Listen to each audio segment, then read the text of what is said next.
Hello dear students, welcome again to Learning Hub। Learning hub पे आपका स्वागत है। लास्ट जो वीडियो थी हमारी उसके अंदर हमने डिस्कस किया था RDBMS के बारे में, रिलेशनल डाटाबेस मैनेजमेंट सिस्टम के बारे में कि क्या कुछ है उसके अंदर। और हमने जो है टॉपिक जो ख़त्म किया था वो किया था डिफरेंट टाइप ऑफ कीज़ पे, जिनको आज हम जो है डिटेल में डिस्कस करने वाले हैं। तो चलिए शुरू करते हैं कि किस टाइप की कीज़ जो है वो आपकी अवेलेबल हैं आपके DBMS के अंदर। तो सबसे पहले हम बात करेंगे प्राइमरी की के बारे में। तो प्राइमरी की बेसिकली यूनिकली आइडेंटिफाई करती है हर एक रिकॉर्ड को टेबल के अंदर।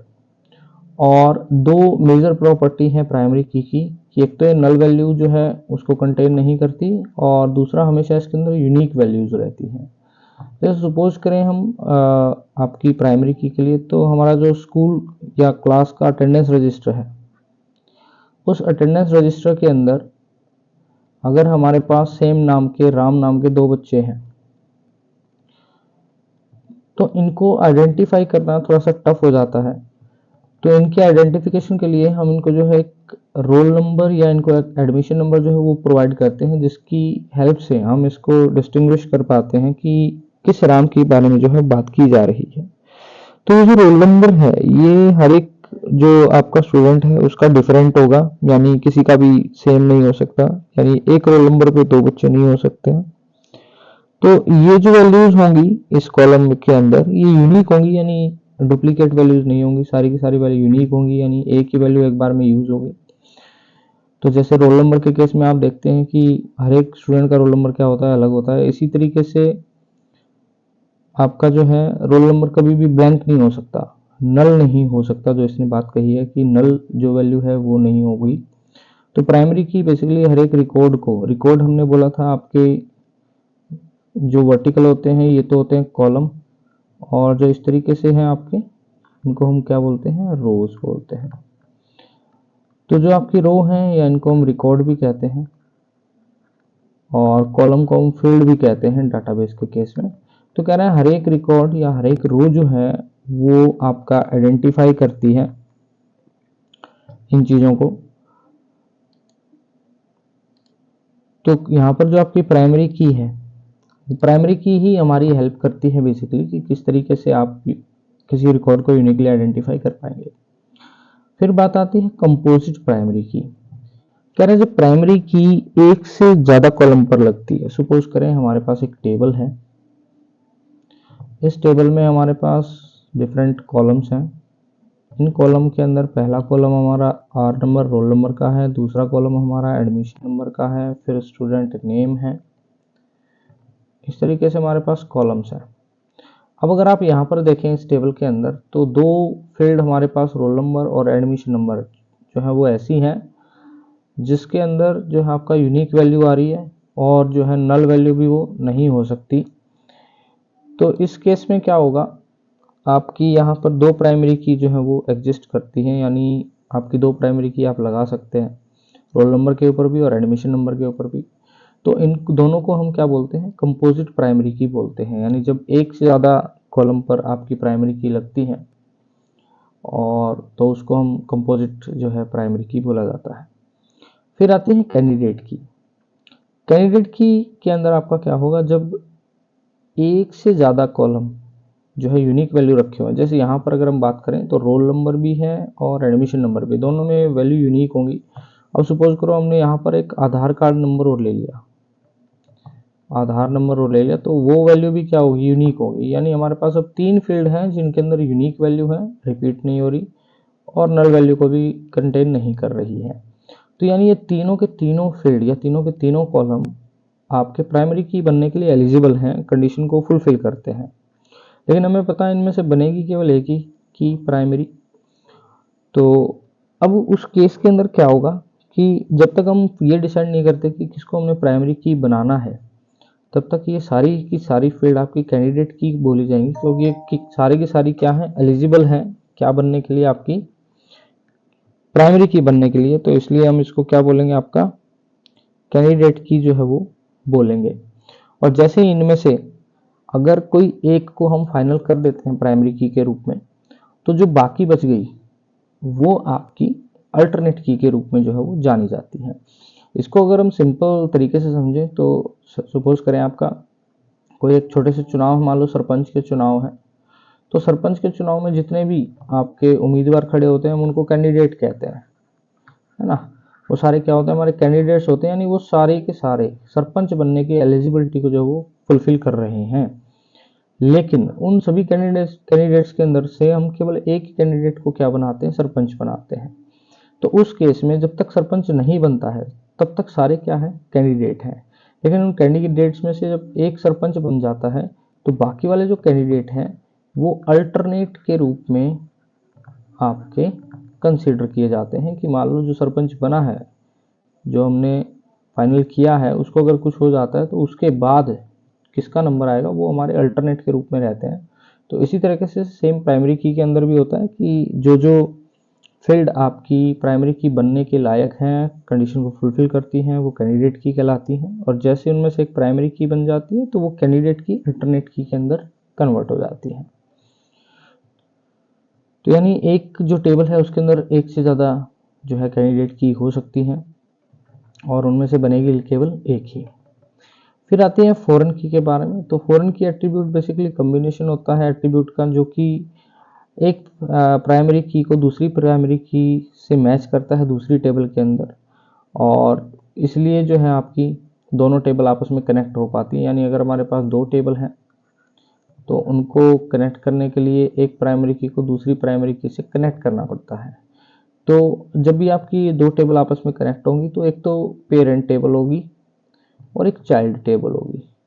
तो पेरेंट टेबल की प्राइमरी की जब चाइल्ड टेबल की प्राइमरी की से कनेक्ट करती है तो जो चाइल्ड टेबल की प्राइमरी की है वो फॉरेन की के अंदर कन्वर्ट हो जाती है, और फॉरेन की के अंदर कन्वर्ट होते ही इसकी जो प्रॉपर्टी है वो चेंज हो जाती है। यानी फॉरेन की आपकी नल वैल्यू भी एक्सेप्ट कर सकती है और डुप्लीकेट वैल्यू भी एक्सेप्ट कर सकती है। तो यानी आपके फॉरेन की में कन्वर्ट होते ही जो कंडीशन आपकी प्राइमरी की के लिए थी वो आपकी रिवर्स हो जाएगी। यानी फॉरेन की अब नल वैल्यू भी एक्सेप्ट करेगी और डुप्लीकेट वैल्यू भी एक्सेप्ट करेगी। इसको एक टेबल के हेल्प से समझते हैं। ये हमारे पास सपोज करें टेबल है, इस टेबल में क्लाइंट आईडी है, एक टेबल है क्लाइंट टेबल के नाम से और एक टेबल है सेल्स टेबल के नाम से। अब यहाँ पर क्लाइंट आईडी भी है, यहाँ पर भी ये प्राइमरी की है, और ऑर्डर आईडी भी है, यहाँ पर भी ये जो है दो प्राइमरी की है। तो ये दोनों कंपोजिट की भी हम इसको बोल सकते हैं, दोनों प्राइमरी की है। फिर क्लाइंट आईडी की प्राइमरी की, यहाँ पर क्लाइंट आईडी की प्राइमरी की से ही आपका जो है वो कनेक्टेड है दूसरी टेबल की। तो ये हमारी पेरेंट टेबल है जिसको हमने कनेक्ट किया था चाइल्ड टेबल यानी सेल्स वाली से। तो अब ये जो क्लाइंट आईडी है आपकी यहाँ पर, ये अब फॉरेन की के रूप में आपका काम करेगी। किसके रूप में काम करेगी? फॉरेन की के रूप में काम करेगी। अब यहाँ देखिए क्लाइंट आईडी जो है उसके मल्टीपल ऑर्डर्स हो सकते हैं। 001 जो क्लाइंट आईडी है उसका एक ऑर्डर यहाँ पर है, एक ऑर्डर यहाँ पर है, दो ऑर्डर आईडी है इसकी, ठीक है। तो क्लाइंट एक है लेकिन उसके ऑर्डर एक, दो या तीन कितने भी हो सकते हैं, 3 ऑर्डर्स, 3 आइटम यहाँ बुक हुए हैं, 18 आइटम इसने यहाँ बुक किए हैं। तो इस तरीके से जो आपकी कीज़ हैं उनको हम यूज़ करते हैं दो टेबल्स को आपस में कनेक्ट करने के लिए। इसके बाद आते हैं फील्ड टाइप या डाटा टाइप्स के ऊपर। तो फील्ड टाइप और डाटा टाइप्स का मतलब क्या है? इसका मतलब जो आपकी टेबल है उस टेबल के अंदर किसी भी पर्टिकुलर कॉलम में किस टाइप का डाटा कंटेन होगा। सपोज करें हमने एक आर नंबर दिया है, एक एडमिशन नंबर दिया है, स्टूडेंट नेम दिया है और परसेंटेज दी है। तो ये जो आर नंबर वाला कॉलम है इसके अंदर सारा डाटा जो है वो नंबर की फॉर्म में आएगा, क्योंकि रोल नंबर हमेशा नंबर की फॉर्म में होते हैं। ऐसे ही एडमिशन नंबर, इसमें हो सकता है आपका अल्फान्यूमेरिक डाटा है। अल्फान्यूमेरिक यानी कि आपका नंबर्स भी हों और अल्फ़ाबेट्स भी हों। जैसे हम कई बार एडमिशन नंबर देते हैं AD001 से, हमने इस तरीके से एडमिशन नंबर दे दिया। स्टूडेंट नेम है, इसमें केवल अल्फ़ाबेटिकल डाटा आएगा, तो इसको हम जो है टेक्स्ट भी कह सकते हैं, टेक्स्ट डाटा आपका मोस्टली आता है। परसेंटेज वाले में आपका न्यूमेरिक डाटा आएगा। तो यानी टेबल के अंदर कौन सी फील्ड किस टाइप के डाटा को कंटेन करती है, उसी को हम क्या कहते हैं, डाटा टाइप कहते हैं। यानी आपका जो वैल्यू है वो किस टाइप की होगी उस पर्टिकुलर कॉलम में या उस पर्टिकुलर फील्ड में। तो उसके बेसिस पर 5 कैटेगरी जो है वो बनाई गई हैं। पहली है न्यूमेरिक टाइप, दूसरी है अल्फा न्यूमेरिक, तीसरी बाइनरी, चौथी data date and time and पांचवी है आपकी अदर वेरिएबल टाइप। तो न्यूमेरिक जो डाटा टाइप है वो केवल न्यूमेरिक वैल्यूज को ही जो है वो कंटेन करती है, यानी फील्ड के अंदर जो है न्यूमेरिक वैल्यू को ही बताती है। और जो आपकी न्यूमेरिक डाटा टाइप है वो डाटाबेस में जैसे मोबाइल नंबर है, रोल नंबर है, डोर नंबर है, ईयर ऑफ स्कूल एडमिशन है, ट्रू या फॉल्स स्टेटमेंट है, स्टैटिस्टिकल वैल्यू है, इस टाइप का डाटा स्टोर करने के काम में आती है। फिर आती है आपकी alphanumeric data type. Alphanumeric data type जो है वो स्टोर करती है टेक्स्ट और combination of text and number. Text और नंबर का जो है कम्बिनेशन, जैसे कि आपका एड्रेस हो गया, कोई पर्टिकुलर नेम्स हो गया आपके इस टाइप के जिसमें अल्फान्यूमेरिक वैल्यू जो है वो यूज हो रही हो, तो उसको हम यूज करते हैं। इसके अलावा इनके और भी डिफरेंट जो है टाइप्स आपको देखने को मिलेंगे।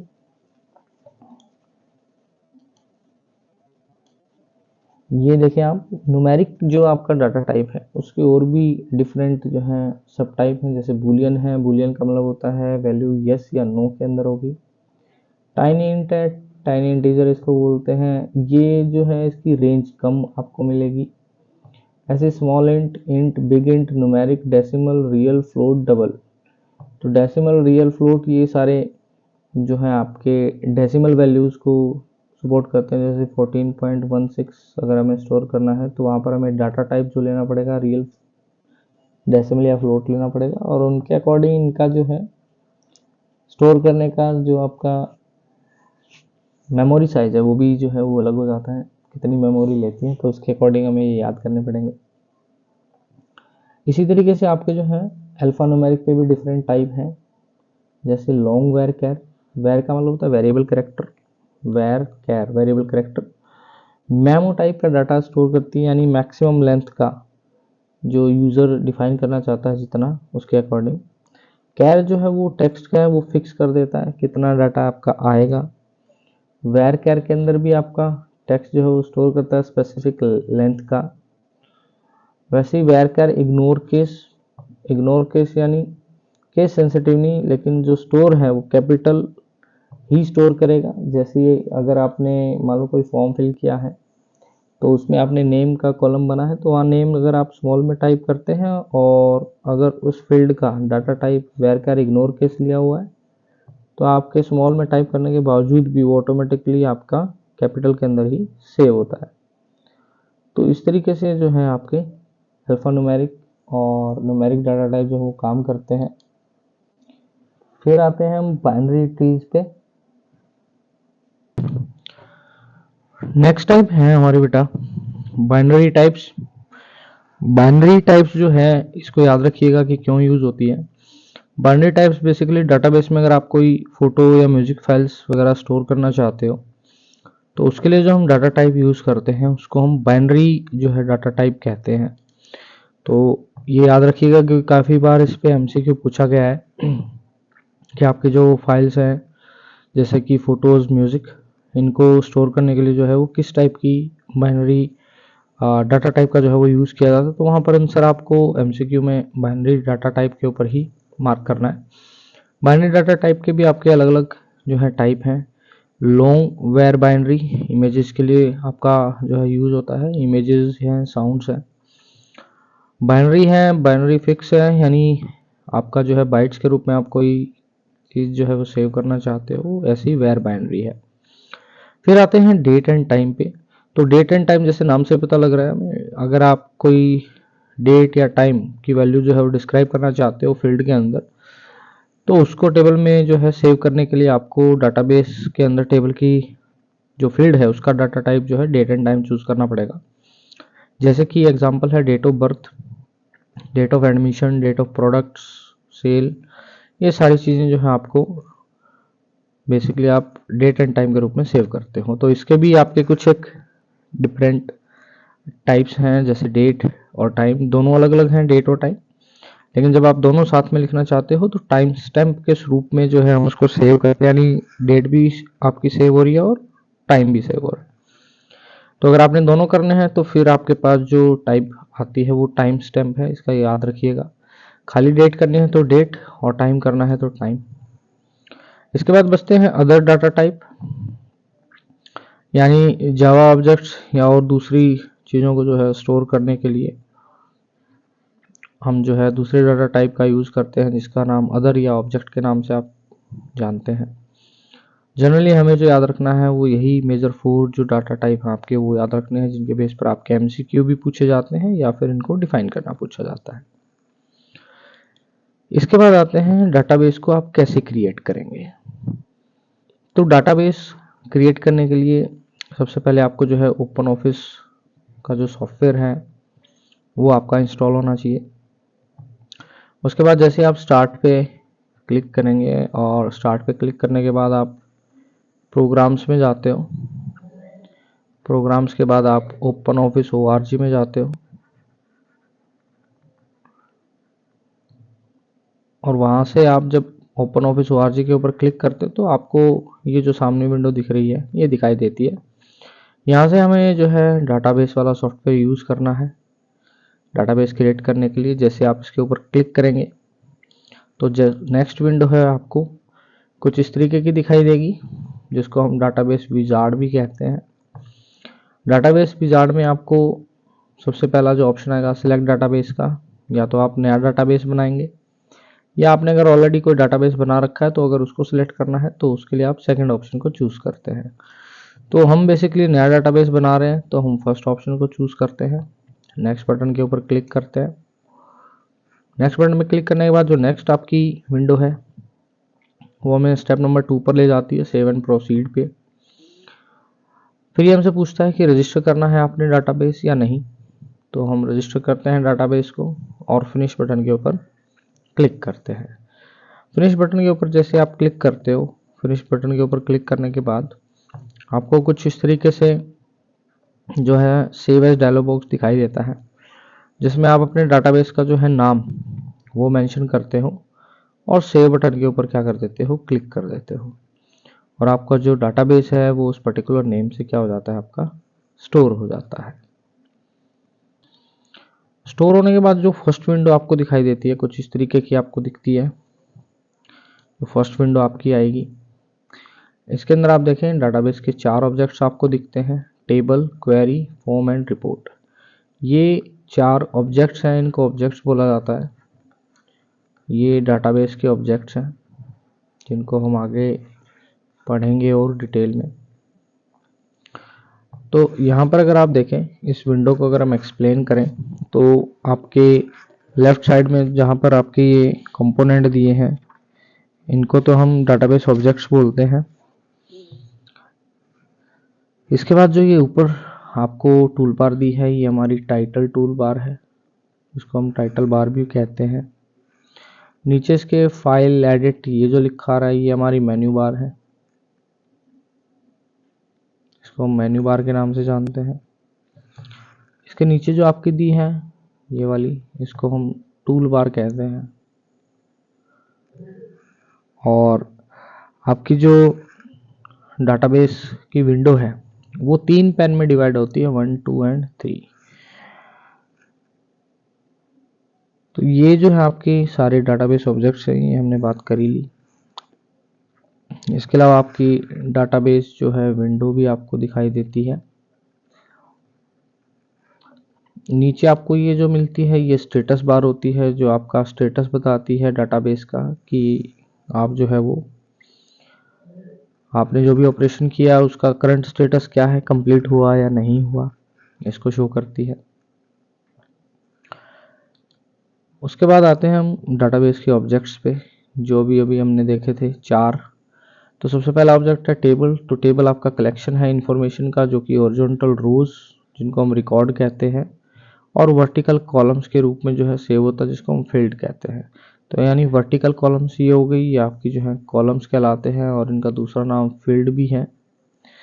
हॉरिजॉन्टल आपकी जो होती हैं वो रोज होती हैं और आर नाम से ही इसका दूसरा नाम है रिकॉर्ड। तो इनको रिकॉर्ड भी कहते हैं। तो हॉरिजॉन्टल होंगी वो रोज होंगी या रिकॉर्ड्स होंगे, और जो वर्टिकल होंगे वो कॉलम या फील्ड होंगी। फिर आती है क्वेरी। क्वेरी बेसिकली आपका जो डाटाबेस है उसमें से पर्टिकुलर इंफॉर्मेशन जो है उसको रिट्रीव करने के काम में आती है। यानी अगर हमारे पास सपोज करें फर्स्ट से लेकर 12th तक के बच्चों का डाटाबेस है, और अगर हमें उनमें से केवल 10th का फिल्टर करना है, तो जो आपका 10th का डाटाबेस है, ये 10th का जो डाटा है वो आपको क्वेरी की हेल्प से जो है दिखाई देता है। तो वहाँ पर हम जो है कुछ स्पेसिफिक कंडीशन लगाते हैं क्वेरी के अंदर। जैसे हमने लिख दिया क्लास इज इक्वल टू 10, तो फिर आपको जो डाटाबेस के अंदर डाटा दिखाई देगा वो केवल क्लास 10 का डाटा जो है वो दिखाई देता है। फिर होते हैं आपका third forms. Forms basically easy method है डाटा को एंटर करने का आपकी टेबल के अंदर या आपके डाटाबेस के अंदर, और ग्राफिकल रिप्रेजेंटेशन होती है आपकी टेबल की, और ये डायरेक्टली टेबल से कनेक्ट रहते हैं। जैसे ही आप डाटा की एंट्री करते हो और सेव पे क्लिक करते हो, तो अल्टीमेटली आपका जो डाटा है वो फॉर्म से डायरेक्टली आपकी टेबल के अंदर क्या हो जाता है, सेव हो जाता है। हम डिफरेंट टाइप के अट्रैक्टिव फॉर्म्स जो है बनाते हैं। जनरली आपने देखा होगा कि आप जो है फॉर्म्स फिल करते हैं डिफरेंट डिफरेंट एप्लीकेशंस के, ऑनलाइन एग्ज़ाम है कोई या किसी भी चीज़ का जो आप फॉर्म फिल करते हैं, तो उसी फॉर्म के पीछे बेसिकली आपकी एक टेबल होती है जो डाटा को सेव करती है। फिर आती है रिपोर्ट्स। रिपोर्ट्स बेसिकली आपकी प्रोड्यूस की जाती है, फॉर्मेटेड समरी होती है आपके डाटा की, जिसके अंदर एक से ज़्यादा जो है टेबल या क्वेरी जो है वो प्रिंटेड फॉर्मेट में होती हैं। तो यानी रिपोर्ट के अंदर आप कोई एडिटिंग जो है या मैनिपुलेशन नहीं कर सकते, लेकिन फॉर्म्स के अंदर आप एडिटिंग, मैनिपुलेशन, चेंजेस जो है वो कर सकते हैं। तो इस तरीके से जो है ये आपके चार जो है वो डाटाबेस के ऑब्जेक्ट्स हैं। फिर बात करेंगे हम कि जो आपकी टेबल है डाटाबेस में, डाटाबेस तो हमने बनाना सीखा था अभी, डाटाबेस बनाने के बाद हम सीखेंगे टेबल्स। तो टेबल्स भी आपकी दो टाइप से आप बना सकते हो, यूजिंग द डिज़ाइन व्यू और यूजिंग द विजार्ड। तो इनको भी हम कवर करेंगे। उससे पहले हम जो है डाटाबेस आप कैसे बनाएंगे उसके स्टेप्स जो है मैं आपको प्रैक्टिकली दिखा देता हूँ ताकि आपको क्लैरिटी हो जाए, और फिर उसके बाद हम बढ़ेंगे आपकी how to create the tables पे। तो चलिए देखते हैं कि डाटाबेस को जो है वो बनाने का क्या प्रोसीजर है। ये आपका डेस्कटॉप है, यहाँ पर आप जो है ओपन ऑफिस जब सर्च करते हैं तो इस तरीके से आता है। इसके ऊपर जब आप क्लिक करेंगे तो आपको एक ऐसी विंडो जो है वो दिखाई देती है। इसमें हमें जो है वो डाटाबेस को सिलेक्ट करना है क्योंकि हम डाटाबेस क्रिएट करने वाले हैं। तो डाटाबेस के ऊपर हमने क्लिक किया, वही सेम ऑप्शंस जो वहाँ पर हमें दिखाई दिए थे पीपीटी के अंदर हमने देखे थे, वही ऑप्शंस यहाँ पर आ रहे हैं। अगर आपका ऑलरेडी बना हुआ डाटाबेस है तो उसकी लिस्टिंग यहाँ पर आपको मिल जाएगी। अगर आपको नया बनाना है तो क्रिएट ए न्यू डाटाबेस के ऊपर आप क्लिक करेंगे, नेक्स्ट बटन पे क्लिक करेंगे तो आप सेव एंड प्रोसीड जो आपका नेक्स्ट स्टेप है उसके ऊपर आप मूव कर जाते हैं। फिनिश बटन के ऊपर जैसे आप क्लिक करते हैं तो आपको सेव एज का जो है वो फोल्डर दिखाई देगा। सपोज मैं इसको डेस्कटॉप पे सेव करना चाहता हूँ तो मैंने इसको एक नाम दे दिया, मान लो टेस्ट नाम से जो है हमने इसको सेव करना है, और सेव बटन पे मैं क्लिक कर देता हूँ। जैसे सेव बटन पे क्लिक कर देता हूँ तो ये आपकी एक विंडो जो है वो ओपन हो जाती है, जिसको हम जो है डाटाबेस विंडो भी कहते हैं, और इसके डिफरेंट डिफरेंट कंपोनेंट्स भी हमने पढ़े थे। तो यहाँ पर अगर आप देखें तो चार कंपोनेंट हैं आपके, रिपोर्ट, फॉर्म, क्वेरी, टेबल्स। ये जो एरिया है आपका, ये आपका स्टेटस बार मैंने आपको बताया था, ये आपका डाटाबेस विंडो एरिया है, विजार्ड विंडो। और ये आपका ऊपर जो आप देख रहे हैं test.odb, एक चीज़ याद रखिएगा कि आपके जितने भी डाटाबेस हैं वो .odb की फॉर्म में जो है वो सेव होते हैं। और ये आपका मेन्यू बार है, नीचे आपका टूल बार है। टेबल्स को बनाने के जो है वो तरीके आपको यहाँ दिए हैं। हर एक ऑब्जेक्ट के ऊपर आप क्लिक करेंगे तो उससे रिलेटेड टास्क जो है आपको यहाँ पर दिखाई देगा। जैसे फॉर्म्स है, फॉर्म से रिलेटेड टास्क है, रिपोर्ट है, रिपोर्ट से रिलेटेड टास्क है। तो इस तरीके से चार जो आपके ऑब्जेक्ट्स हैं डाटाबेस के, वो आप जो है यहाँ पर देख सकते हैं, और उसके अकॉर्डिंग जो है आप जो भी आपने काम करना है उसके अकॉर्डिंग आप एक ऑब्जेक्ट से दूसरे ऑब्जेक्ट पर जा सकते हैं। तो यहाँ तक हम इसको करते हैं कंप्लीट। नेक्स्ट जो वीडियो होगी उसके अंदर हम सीखेंगे कि टेबल्स को कैसे बनाया जाता है, कौन से 2 मेथड्स हैं जिनके थ्रू हम टेबल्स बनाएंगे, कैसे डाटा की एंट्री होगी, कैसे उसमें एडिट होगा, कैसे डिलीट होगा। उसके बाद हम सीखेंगे कुछ क्वेरीज, कुछ कमांड्स जिसकी हेल्प से हम जो है डाटाबेस में से पर्टिकुलर डाटा को एक्सट्रैक्ट कर सकते हैं। फिर हम सीखेंगे फॉर्म्स एंड देन रिपोर्ट।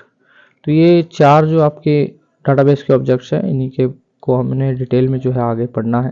तो नेक्स्ट वीडियो जो है उसका वेट कीजिए, जिसके अंदर हम टेबल्स को जो है वो कवर करेंगे। तब तक के लिए thank you, bye, have a nice day.